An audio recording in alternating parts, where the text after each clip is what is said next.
प्रभात बच्चों, अपने last class में हमने इस दो दोहे को देखा था रहीम जी के, और आज हम यह पढ़ेंगे। तो पहले आपको पढ़कर सुनाती हूँ। तरुवर फल नहीं खात है, सरवर पियत ना पान, कही रहीम पर काज हित, संपत्ति सचही सुजान।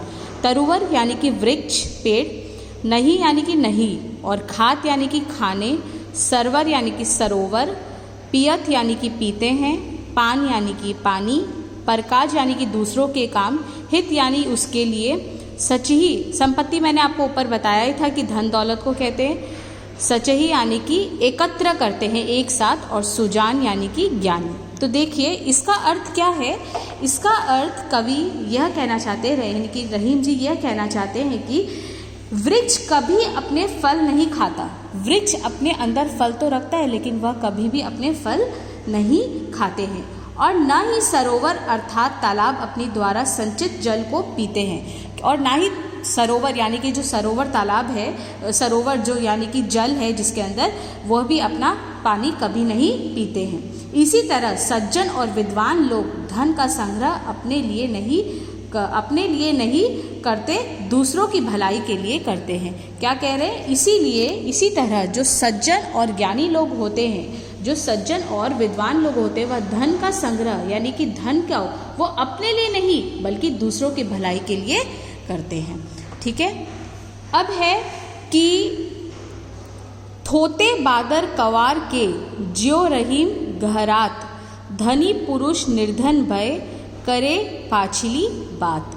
अब इसका देखिए, थोते यानी कि खोखले, बेकार। हाँ, क्वार यानी कि आशीवन माह, क्वार यानी कि आशीवन माह। ठीक है। ज्यों यानी कि जैसे, गहरात यानी कि गरजते हैं, निर्धन यानी कि गरीब। ठीक है, गरीब। और भय यानी कि हुए, और पाछली यानी कि पिछली बात, पाछली।